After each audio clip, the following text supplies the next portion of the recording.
Honourable Biti, what does the closure of the Zimbabwe Stock Exchange mean for the ordinary Zimbabwean and for businesses in Zimbabwe? It's a desperate act by a desperate, clueless government. The closure is illegal. There was no due process. You know that. It affects the capacity of Zimbabweans to raise much needed capital, much needed foreign direct investment. It's irrational and it's not connected to any economic objectivity other than the proof that I can use force to do whatever I want, which is typical of everything done by the illegitimate Emmerson Mnangagwa. What does it mean for pensioners and for property rights? Well, it merely confirms that Zimbabwe was never open for business. It's a confirmation of the destruction of the rule of law and human rights, including property rights. Remember, this move comes a few weeks after the government had banned the tradability or fungibility of old mutual shares. So in a globalized environment, you have the regime of Emmerson Mnangagwa trying to create an inward-looking, autarkic, dictatorial regime. It doesn't work and it won't work. If the MDC alliance were in government, how would we have done things differently? Firstly, you don't touch markets. And by markets, I'm not just talking about the stock exchange. I'm also talking about social markets, including women who sell tomatoes at a market, who, as I'm talking to you right now, can't sell their tomatoes, including the young men who sell goats at the Mbudzi market. They can't do that. So the MDC Alliance government will recognize the importance of social markets as a platform for raising wealth, for raising capital, for raising resources. We'll have to protect them because our people find livelihoods in those markets, and our central target is to protect livelihoods. You raised something that's very interesting, that nobody has been spared. You see capital right at the top, the stock exchange being squeezed. You see the informal sector being squeezed with this veiled lockdown. Nobody is safe when it comes to property rights in Zimbabwe. You speak of livelihoods. What does this mean for the fight for livelihoods in Zimbabwe? Emmerson has been an absolute disaster. And after the demise of President Mugabe, many of us Zimbabweans are actually shocked that things can so be dramatically bad and terrible. He has taken our country back to where it was in 1923. We are living in the era of COVID, where 95% of Zimbabweans are not employed. And of those 95%, 79% are living in extreme poverty, surviving on tsaona, 4 leaves of vegetable, a coke of cooking fat, a little plate of mealie meal, which you can't find anywhere. You can't find roller meal. And over and above that, this regime has failed to provide social safety nets to the working poor of Zimbabwe. So the average black person in Zimbabwe is dying of hunger, dying of anxiety, and dying from the actions of a cruel, illegitimate regime, the regime of Emmerson Mnangagwa. You speak of social safety nets. Now, the government at the start of the lockdown spoke of providing benefits for the poor and those who needed it. They also spoke of a maize subsidy. Are we aware of any of the vulnerable, so to speak, within our constituencies who've benefited from these so-called safety nets, especially, with hyperinflation? What impact has any of this had, if at all any have been available? This regime is long on talking, but short on delivery. They fail to give a single household any social safety nets. The pockets of Zimbabweans you find receiving packets of roller meal, US $20 or US $30, it is because of the sterling work that the international community is doing. Agencies like USAID, agencies like DFID, agencies like the European Union. Mr. Mnangagwa, Mr. Mtuli have failed to protect the poor working people of Zimbabwe. So livelihoods have been brought under tremendous attack by this regime, which is why I said at the beginning that there is soft genocide that is now taking place in Zimbabwe, thanks to Emmerson Mnangagwa, thanks to Mutulisi Ngube. Now, you were the Minister of Finance during the Government of National Unity. It's no secret that we are in a period of hyperinflation. Official statistics say that hyperinflation is at 756%. However, leading economic experts such as Professor Steve Hanke pin hyperinflation at as high as 1,300%. We saw this week that, in OK Supermarket, a packet of 10 diapers is now $14,000. What's your comment on hyperinflation in Zimbabwe and the impact this is having on the livelihoods of Zimbabweans and the erosion of wages? Yeah, Fads, if there's one thing that Zimbabweans understand more than any nation and any citizen of any country in the world, it's hyperinflation, because we lived it from 2006 to 2008. In 2006, 2008, the price of a commodity would change when in a queue, when you are waiting to pay the storekeeper in a shop. Now, fast track the clock, 10 years later, we are now in a situation where very few shops put prices on the shelves because the price is changing every minute that you are in that shop. In my submission, the inflation in Zimbabwe is way beyond 1,500%. And you only need to look at the price of one commodity, the price of bread. In May of 2020, you could buy bread at 30 cents. In June of 2020, the price of bread was anything between $80 to $100, an increase of more than 200%. Now, here's the definition of hyperinflation. Hyperinflation is month-on-month inflation of 80%. So if you find the price of a good going up by 80%, it's now hyperinflation. Now the price of bread in a space of less than 6 weeks has gone beyond 200%. So strictly speaking, we are beyond hyperinflation. And when hyperinflation occurs, it's no longer economics. Bad economics is 12%, 15%, even 20%. But when it gets to hyperinflation, it's now politics. It's now a reflection of the breakdown of the social contract. It's now the citizen saying to the government, we have no confidence in you, we have lost faith in you. So people, business people, retailers increase prices not because of any economic fundamentals, but the anticipation that by the time that I restock, the price of that commodity would have risen anyway. So I might as well protect myself by increasing. So it becomes an accelerated process of madness, which is driven by lack of confidence, destruction of the social contract. So prices and hyperinflation prove what we in the MDC Alliance have always said since time immemorial. You can rig an election, but you can't rig the supermarket. You can rig the election, but you can't rig the price of fuel at a gas pump. And that is what is happening in Zimbabwe. Now you say something very interesting. You can't rig the economy. No.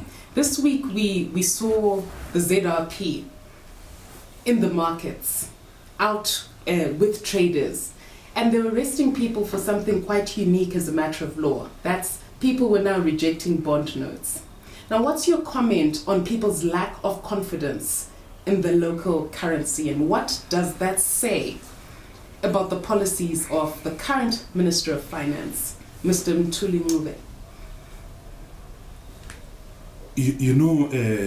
Fads, I've always argued that it was not the wisdom of the government, our government, which introduced the US dollar in the regime of multiple currency in 2009, it was the people themselves. My Ezra in Chendambuya, my Due in Dotito, Mandlovu in Wange. The people of Zimbabwe rejected the Zimbabwean dollar.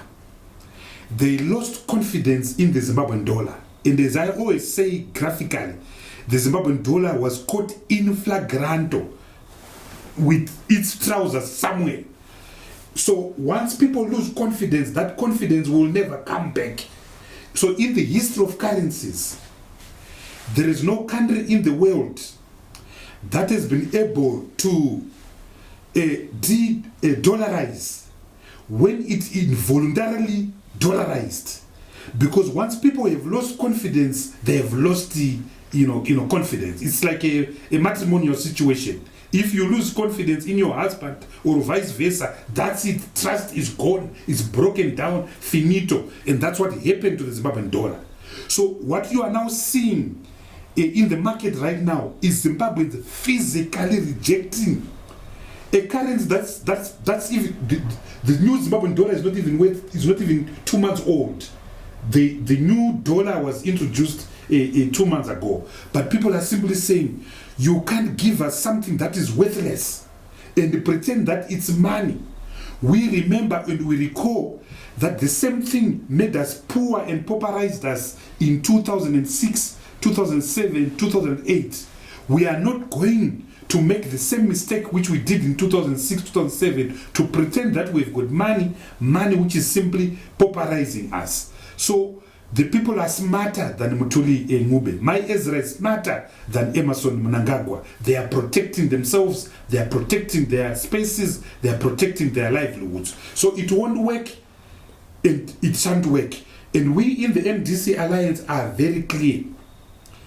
Let us return to the regime of multiple currencies for a temporal period, whilst we prepare to join the Rand Monetary Union. A consistent and permanent use of the US dollar is not sustainable because the US dollar is overpriced. So it makes our exports uncompetitive. So we need to devalue the US dollar. But we can't devalue the US dollar because we are not the Federal Reserve and none of us is Mrs. Yellen. So what we have to do is we have to devalue by adopting a weaker currency, but a weaker currency that has got international credibility, and that currency is called the Rand. But we can't just join automatically the Rand Monetary Union, because if we do so, we are exporting Zimbabwe's own illness, Zimbabwe's own disequilibrium, Zimbabwe's own madness. So we need a period of 3 to 4 years in respect of which we achieve some macroeconomic stability and we achieve fiscal convergence with South Africa, with Namibia, with Swaziland, with Lesotho, because our figures are distorted. So both the countries in the region will reject us because we are not fit enough and no one wants us to export our own COVID into that region. So that's the only way forward. And joining the Rand Monetary Union also makes sense because the way to go is regional integration. Our market as Zimbabwe, effective market is less than 2 million people. When we join the Rand Monetary Union, we will have immediate access of a market that is over 100 million people. So that means our producers, our exporters have got a bigger market than the 2-3 million people that have got effective demand in Zimbabwe. So that is the way to go. And that is what we say in our blueprint, the SMART document, which was our campaign document in 2018. Well, let's talk productivity for a moment. Let's talk about the future. I mean, Zanu PF likes to detain us with sideshows, but let's think about the future. What needs to be done to make Zimbabwe more productive, to get businesses moving again? We know that Mr. Mnangagwa Emerson has failed. We know that businesses are shutting down. He's even shut down the stock exchange. We know that farms are grossly underproductive and unproductive. What needs to be done to get business moving again? First and foremost, Fads, we must understand as Zimbabweans that 80% of our economic problems are in fact politics. So the precondition for Zimbabwe moving forward economically, and Zimbabwe is a giant, but a giant in a deep hole. The precondition is resolving our politics, is addressing 2018 who won, is making sure that we resolve the political crisis. So we need a transition, what we call in our reload document, a national transitional mechanism. Once we do that, we can now talk economics. Yes. And when you talk economics now, there are 5 key things that have to happen. Number 1, there has to be macroeconomic stability, what I call fiscal consolidation. The government must live within its means. What I used to call, we eat what we kill. Because if the government overspends and runs an expansionary fiscal policy, it creates distortions. Because that wall now, that budget deficit, that wall has to be monetized. It has to be fueled by something. And the problem in economics is not so much the deficit. America runs the biggest deficit of all countries in the world. It runs into trillions. So the challenge is not the deficit per se. The challenge is how do you fuel this deficit?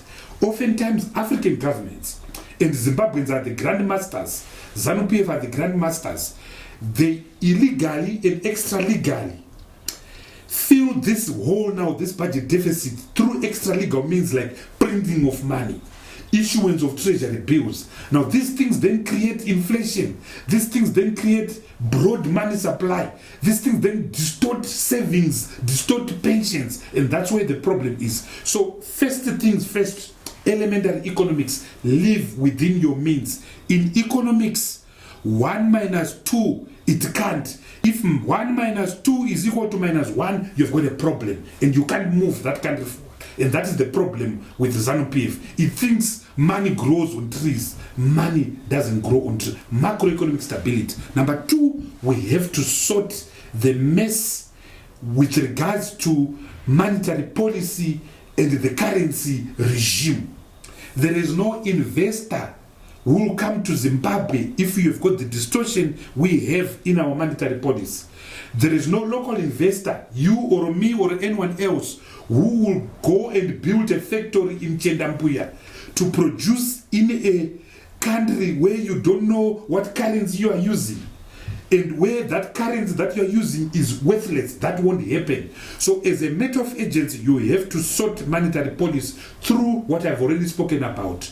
Coming back for a temporal period to a regime of multiple currencies, en route to joining the Rand Monetary Union, but in the middle, removing certain distortions, which include the following. Remove export surrender requirements, because that's a tax that is being imposed by the central bank. In fact, so it's that's an expropriation, let's be honest. It's an expropriation in breach of Section 71 of the Constitution. So that has to go. 2, remove these things called auctions or fixed exchange rate and so forth. Let the rate find its market. Let the rate find its rate. In other words, liberalize completely. Remove capital controls. These restrictions about who is bringing money. And so many people think that when you remove capital controls, money goes out. But the fact of the matter is that there's no money in Zimbabwe. But when you remove capital controls, money actually comes in. That's what we learned in 2009. When I started, our balance sheet was a mere $250 million. When we removed capital controls by December of 2009, with $1.9 billion cash. By the time the government of national unity collapsed in July of 2013, we had $6.5 billion, not in assets, cash. That's why you could go at an ATM and withdraw any amount of cash you wanted. So in other words, good policies attract money.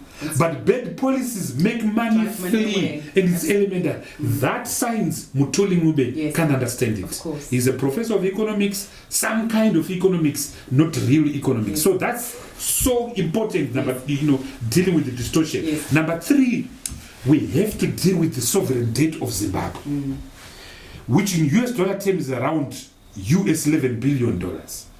Now, the failure to resolve the debt crisis is putting a premium on our economy. Yes.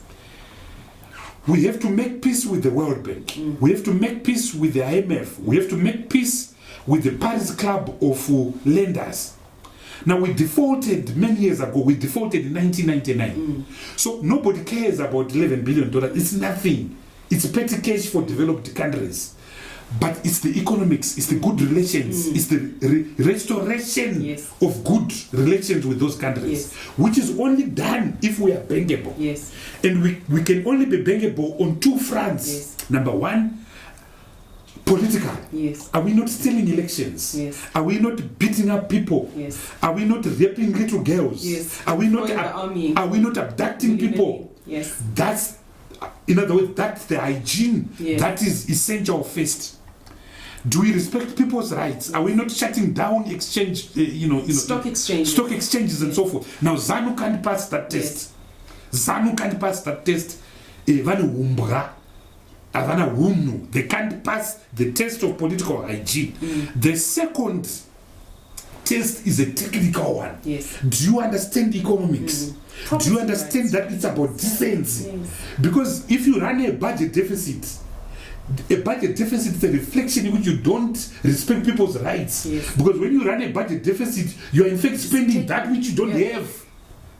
That's why religiously, we as MDC in the government of national unity, we insisted on fiscal consolidation, because that is the starting point of respecting rights. Because when you resolve the debt crisis, you can now have access to the huge amount of money that are necessary for our gross capital formation, the roads, the railways, the power, this economy, the infrastructure. Yeah.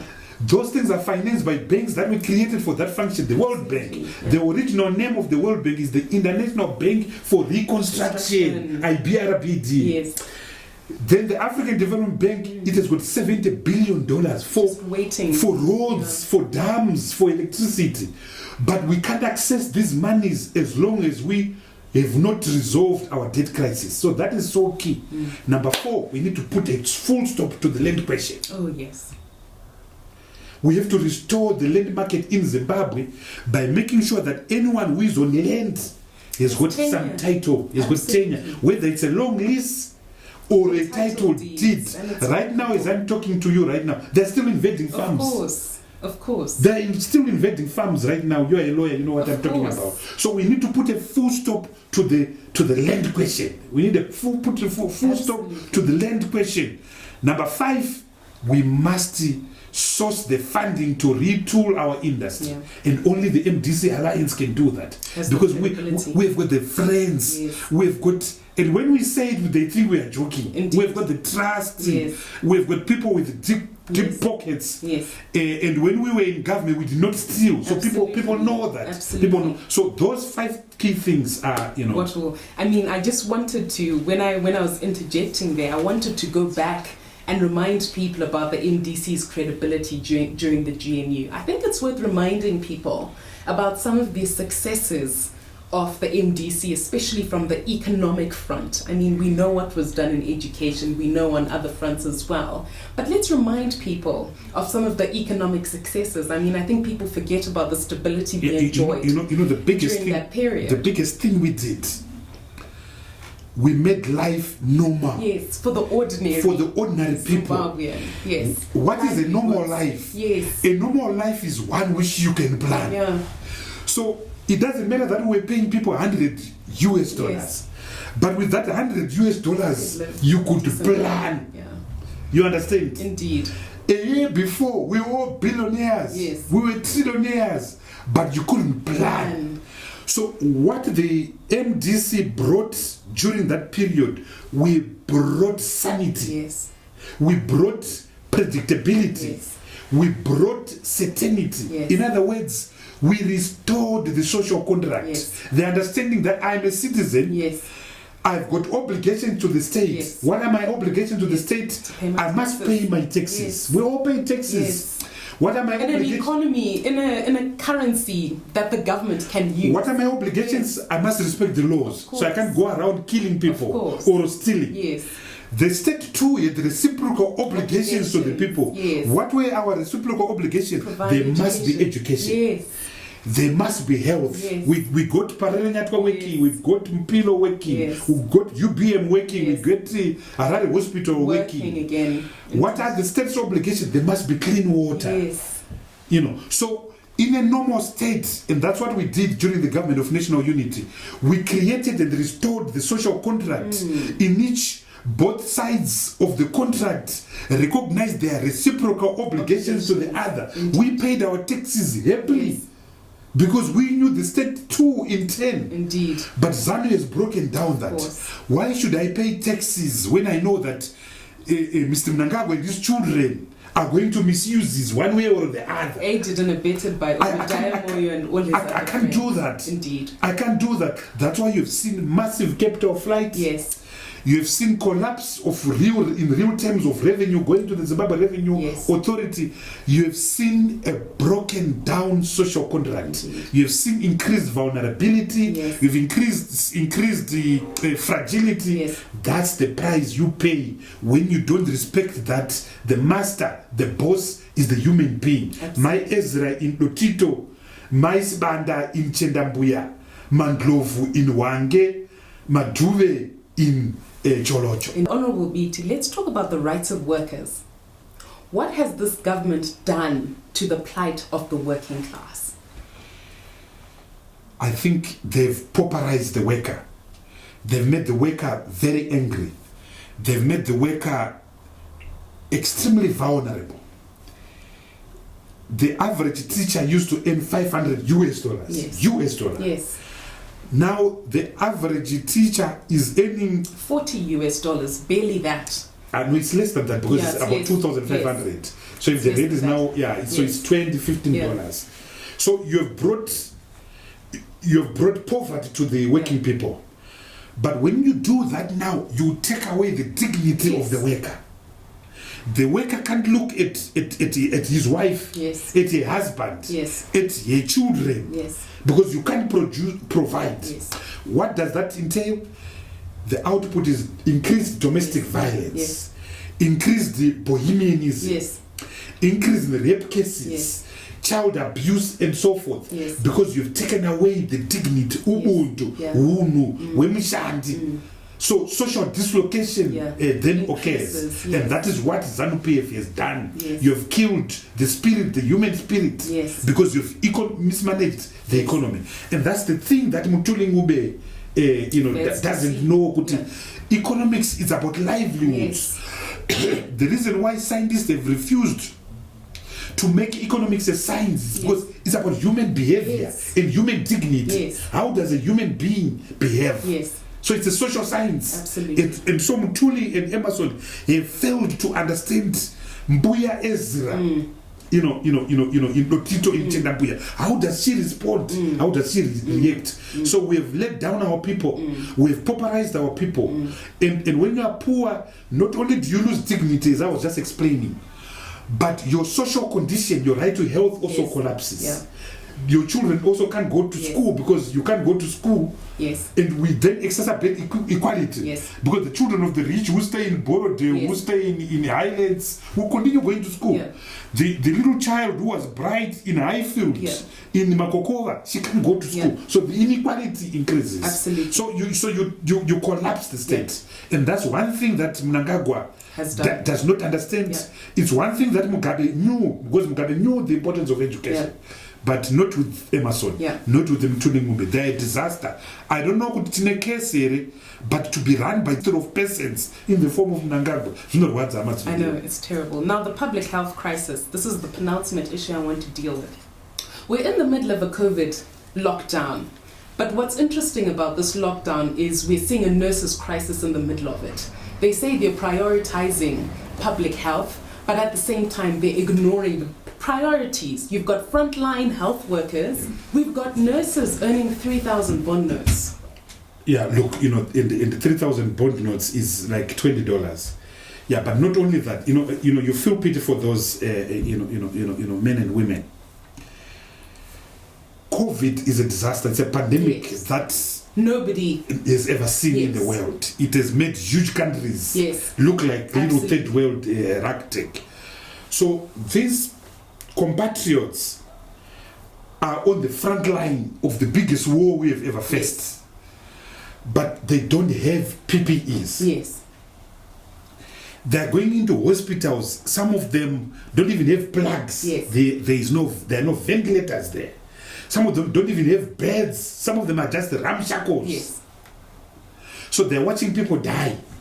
And for a trained professional, a trained doctor, a trained nurse, there is nothing that is as horrible and as terrible as watching someone die when that death is unavoidable.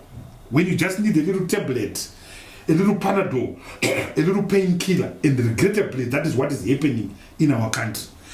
Then those people now have to face the indecency, the insult of their own meager remittances. But they're then confronted with the obscene income levels of their bosses who are driving Range Rovers, Prados, and so forth. And the Health Services Board in the Health Services Board, and so it drives their anger. So they get to a level where let's protect ourselves, and that's what those men and women are doing. But what does it do now for the ordinary average person? Well, the ordinary average person, unlike others, can't fly to China for treatment. Yes. Can't fly to Cape Town for for treatment. Can't fly to Hong Kong for treatment. Yes. And so our people are dying. Yes. Our people are dying. The and hospitals remember, become death chambers. Exactly. And remember, without COVID, we already had our own problems. Health crisis, absolutely. Hypertension, tuberculosis, diabetes, HIV, AIDS, TB, Pandora. All these comorbidities. So it's a broken state. It is. And that's why I say to Zimbabweans, what other signal do you need when you are buying bread at $100? Yeah. I went for pizza the other day. I bought a cake of pizza for $1,000. Yeah. I mean, that's ridiculous. It's obscene. I mean, it's crazy. Yeah. It's a place called Pizza Inn. Yeah. Whoever owns it must be shut down. I mean, it's ridiculous. But I mean, they're operating in an ecosystem. I think absolutely. That's the issue. So our people must understand that we have to provide the agents for the change that is desperately required in this country. And that we can't outsource and delegate this struggle to anyone else. Yeah. We have to be on the streets because the Constitution allows us to do so in Section 59. Absolutely. Peacefully, of course, non-violently, but we have to confront Mr. Mnangagwa. Yeah. Emmerson Mnangagwa is the biggest threat to our existence as a people. Yeah. And the sooner all of us realize that, the better. Absolutely. Just this conversation would not be complete, Honorable Biti, without a comment on looting and corruption. I used to call these people archbishops of stealing. Yes. I was wrong. I apologize to archbishops. These guys are angels of stealing. Yeah. I've never seen stealing. Right now, as I'm talking to you, they are active in 6 key areas of our economy. Please summarize those. I know you are the portfolio chair. The first one of public accounts. So please just highlight those 6 areas for us, if you will. The first one is the US dollar. Yes. The US dollar is a commodity, and a commodity that is in short supply. Yes. Whilst many people are getting it off the black market at US 1 to 105 or auctions at 1:63. Mnangagwa and his brood and special people are getting that at 1:25. So the biggest form of arbitrage in Zimbabwe. How are they doing this? They just go to the Reserve Bank. Yes, and they. That's why the distribution of foreign currencies is opaque. Yes. And that's why I said earlier, we need to do away with export surrender requirements. Yes, because once you remove export surrender requirements, the Reserve Bank doesn't have money. Yes. And it has to wait. Like everybody else. Yes. Which is what we used to do in 2009. And that's why we said it's an expropriation. And by that, as lawyers, we mean it's theft. Exactly. If someone exports, they should get the proceeds, and the profits. If you commodify a good that is in short supply, you will have corruption, you will have queues. And once you have queues, you're going to have corruption. Yes. Because the person controlling that queue becomes a god. Because he's capable of taking the man at the back of the queue to put him in front. And once you clear that distortion, they become you've got a problem. Yes. So you need to kill the queue. Yeah. How do you kill the queue? Remove the role of the central bank. In fact, if you want stability in this country, you need to actually close the Reserve Bank. The Reserve Bank has been the source of distortions since time immemorial. So one of the preconditions of Zimbabwe moving forward is to do away with the central bank. You actually don't need the central bank. So that's number one. Number two is fuel. You've got Sakunda and Trafigura. Trafigura is owned by Russian mafia. Under President Mugabe, there was a danger that Zimbabwe would be a colony of the Chinese. Under Mr. Mnangagwa, Zimbabwe has become a colony of the Russians, stroke Belarusians, stroke Ukrainians. I shan't mention those in Kazakhstan or some little banana republic in Eastern Europe. So, Trafigura are Russians. They're in bed with the Sekunda. They own 50% of the pipeline from Feruka in Mutare to Masasa. But they manage this pipeline from Beira to Masasa. But they've got, and this is crazy, they've got the monopoly of every drop of fuel that comes through that pipeline. So it's a supply side monopoly. Yes. But Trafigura does not own any any oil pipe. Why should we give a monopoly to a company in a country that is not oil producing? Who gave it to them? Zanu PF in 2013. Zanu PF in 2013. So that's number one, supply side monopoly. Then you've got demand side monopoly. And demand side monopoly is in two respects. Yes. First, the retail market is controlled by two players. Yes. The Sakunda cross a Trafigura incest, yes, which runs the following service stations: Trek, yes, Puma, yes, and Sakunda. Right. That's already 50%. Then on the other side is the Zuva franchise, yes, which is funded. Zuva is funded by FBC business people, in particular Mshayalam. But Mshayalam doesn't have the money, doesn't have the 40-50 million. So who is it? Who's the It's the first citizen and his brood. Oh, okay. He's the one who owns Zuva. Right. Emerson Mnangagwa is Zuva. So basically two players dominate the other guys are small. Your Total, those are small players. Glow, those are small players. Engine, those are small players. The bulk of our fuel on the retail side is the Sakunda cross Trafigura incest, which is Puma, Sekunda, Trek, and then Zua on the other side. So that's the first distortion on the demand side. The second distortion on the demand side is a thug called Billy Rottenberg. The blending, the ethanol. In fact, I am sorry I called him Rottenberg. It's a Rottenberg. R-O-T-O-O-N. Rotten as in rotten. Rotten as in rotten, rotten as so Mr. Rottenberg bribed some people, Zanu people, in 2013. And the statutory instrument was made called SI 17 of 2013. This SI 17 of 2013 says anyone who wants to bring ethanol in Zimbabwe can only do so if you are in a joint venture agreement with the government of Zimbabwe. Right. Which is a euphemism for saying if you are Billy Rottenberg or Green Fuel.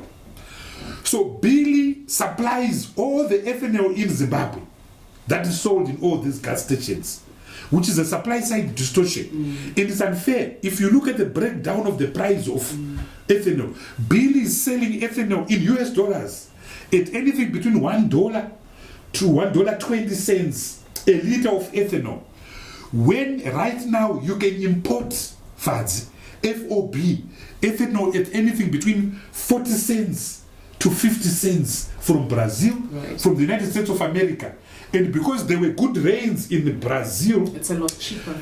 Sugar cane did so well, so you can actually bring it at 40 cents. So why can't ethanol be imported into Zimbabwe the same way we import petrol or diesel? Yes. Why are we at the mercy of Billy Rottenberg? Sorry, Honorable Biti, does this explain the rising cost of fuel? Of course. Right now in America, where they've got these huge guzzlers.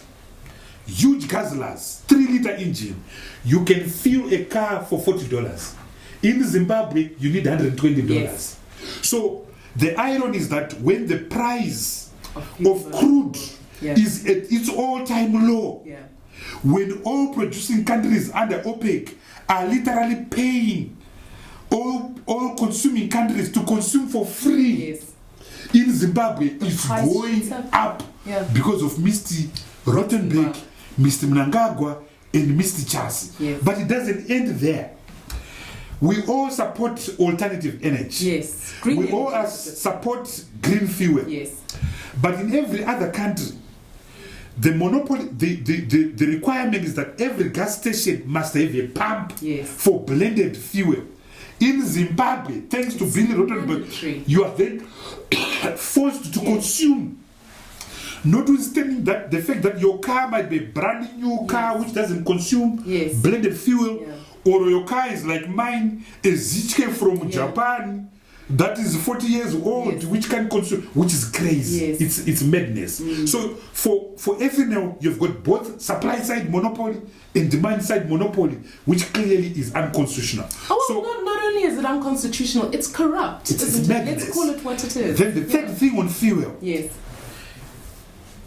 Believe it or not, the Reserve Bank is giving a subsidy to the same cartels, the trafiguras, the secundas, of at least $70 million a month. But how do you give a subsidy to a middleman? Of course. And how do you give it help? So this is how the subsidy is being given up. Where others are accessing foreign currency, let's say 1:25, they're accessing it at 1:8. They've got a special rate. And where does the money come from? I ask again. From export surrender requirements. So they're stealing money that's made by exporters. Remember, our exports are around US $5.7 billion a year. We sell minerals, we sell tobacco, we sell manufactured goods and so forth. So it's a healthy amount. So a lot of people say, if we dollarize, where will you get the money? $5.7 billion is a lot of money. Provided the government lives within its own means and is not taking money from the exporters to pay its wages. It must wait for what it collects through the tax person. And the tax person collects enough. I know. I ran that system. So the third form of corruption is command agriculture. Now, please, can you just break down the figures for 2017 and 2018? I know it's a matter of public record how much. So in 2017, $2.7 billion was stolen through command agriculture. But here's what will shock you, Fads. On one day, the 27th of December 2017, $1.5 billion was taken out of the system. Who steals on Christmas Day? Well, comment please on the significance of this date.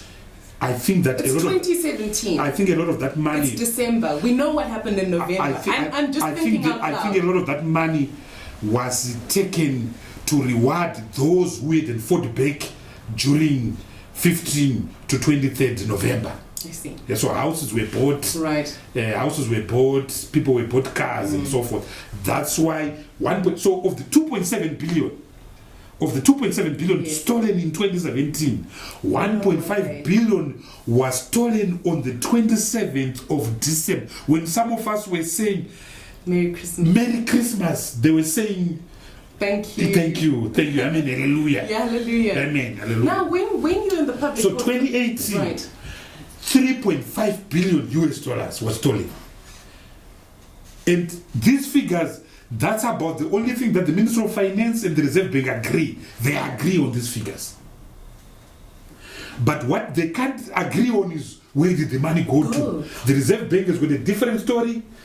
Minister of Finance has got a different story. Minister of Agriculture came before us and said, we don't know this money. No, I'd like GMB to stop says you. we don't know. This money. Now, Yeah. I want you... But let's the talk frightening thing, Right. Fads, I'm not a prophet or a marabout.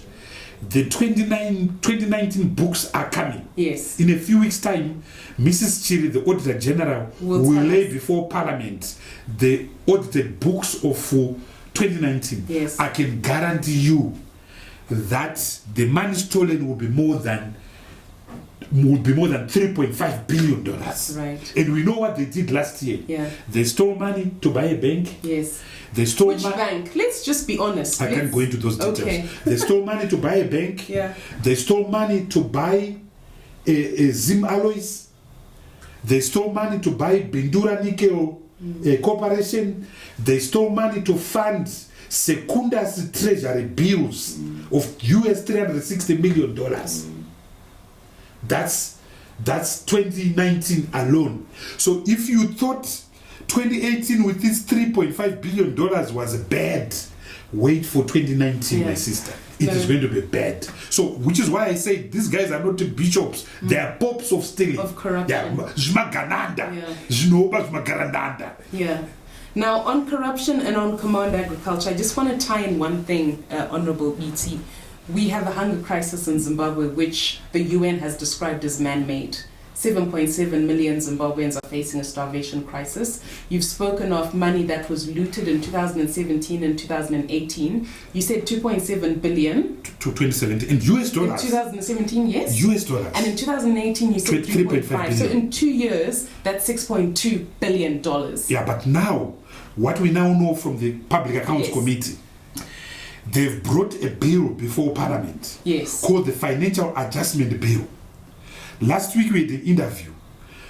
So we have now learned now that the 10.6 billion which they are seeking condonation in the Financial Adjustment Bill and condonation in legislation is over and above the 6 billion. It's over and above the deficit that we've already known.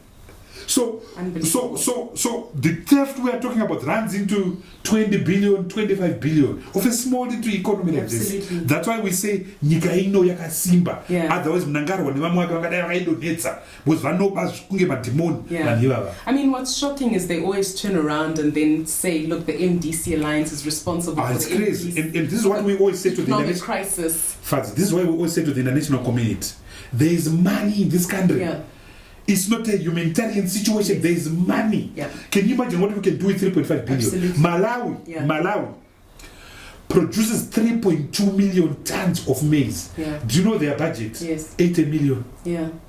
80 million. I mean, they produce 3.2 million. Us, with $4 billion US dollars, we can't produce 700,000 metric tons of maize. Shame on us. I mean, you say they've got an $80 million budget. I mean, the for agriculture, 80. For 80 million. Yeah, 80. Yes. We are putting billions. Let's look at but they are producing 3.2 million metric tons of maize. Yeah. I shan't mention soya meal. I shan't mention cassava. I shan't mention those crops. I shan't even mention tobacco. Because one of the things that people don't know is that Malawi is a major producer of Virginia tobacco.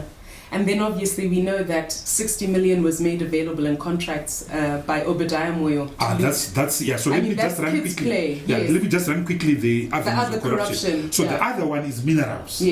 Commodities. In particular, diamonds, gold, chrome, and platinum. They've parceled out our chrome to Russians and Belarusians. This country is being mortgaged. And the MDC Alliance government under President Chamisa, one of the things we have to do is to audit every mining concession. Yeah. And anything that was done outside the law must be cancelled. Namhla Katesi. And so that's huge. That one we can talk about for hours. Yeah. The next one is procurement. Yeah. Oh gosh. That's where the drugs of this world, come and to. And drugs, like you say, is a microcosm really of what the Auditor General. The petty cash. The petty cash. But really, I think what. Yeah, but that's now money for. Of course, for the boys children, and that's now money for the Lamborghinis that they're buying and so forth. Yeah. But what was but the other thing, about COVID, the other thing that really makes me angry, Fadzi. We've been talking about. Secunda and Kudata Girei. Now, I'm not going to mention names. Okay, I've mentioned Billy Rottenberg. But one of the shocking things is how complicit white capital is in this looting. So one of the biggest beneficiaries of command agriculture, for instance, number 2 Tukuda, is actually FSG. And that came out. It's a public, and they're huge. Yeah. So recently, we had a meeting at the Public Accounts Committee. We got details now of foreign currency allocations made by the Reserve Bank for command agriculture. You'll be shocked by the so-called white companies that accessed those monies. Unfortunately, I can't go into names. And so it's good enough that we talk about the secundas of this world, but there are also white secundas over and above the Bill Rottenbergs, the John Bredenkamps of this world, the Nick Van Voogstraat type of this world, the Amish Radish of this world. There is a lot of scam, and we're going to expose it. Oh, thank you. That's good. And I think the key thing is that corruption is killing us. Like we've consistently said, it's one of our big fights is the MDC Alliance. After the fight for governance, after the fight for livelihoods, it has to be corruption. Absolutely. It's putting a premium. Yes. We in Zimbabwe, we don't need foreign aid. Yeah. If we were just to plug the walls, not just these avenues of looting that I'm talking about. Yeah. Your command agriculture, your fuel, your commodities, your subsidies, your procurement. There's also another thing. Illicit financial flows. Outflows, There is a major crook in Zimbabwe. If you take, let me give you two examples. Zimbabwe does not have a gold refinery. So we use the Rand refinery. Yes. In South Africa. In South Africa. Don't know. 60% of the gold that is being processed at Rand refinery is Zimbabwean gold that is being smuggled illegally in Zimbabwe by thieves, the Macmillians of this world. Go to cigarettes. The top selling tobacco brands in South Africa is actually Zimbabwean smuggled tobacco. The top 3 selling tobacco brands in South Africa are made by tobacco that is being smuggled from our dear teapot-shaped country that we love so much, Zimbabwe. Then platinum.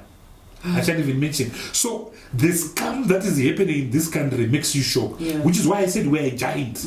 But thanks to Zanu PF, we're in a deep hole. And we need to. And you see the problem about a giant in a deep hole, you can't measure his height. Of course, because he's stuck. So we need a national transitional authority, we need a proper government so that this giant, we can get it out of the ditch. It pains me. I'll just mention this anecdote.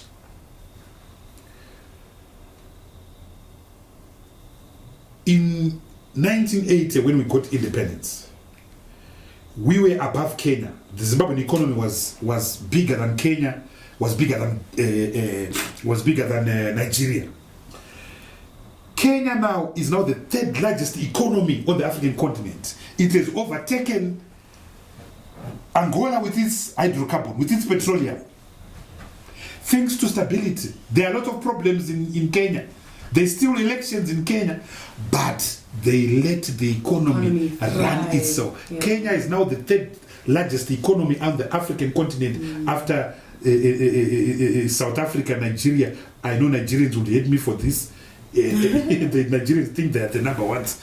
I would say South Africa, Nigeria, now Kenya. It used to be Angola with a GDP of 280 billion. Kenya has now overtaken them. Little Zimbabwe, we are number one in stealing. We're number one in stealing elections. We're number one in raping women. We're number one in abducting people. We're number one in weaponizing food. We're number one in suppressing journalists. Shame on us. Shame on us.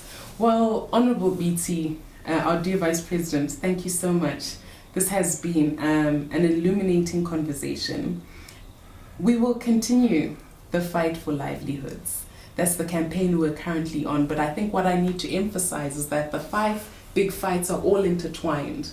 Once people start to act in accordance with the rule of law and constitutionalism, and we attain a people's government, then the fight for livelihoods becomes so much easier. We then are in a stronger position to tackle corruption.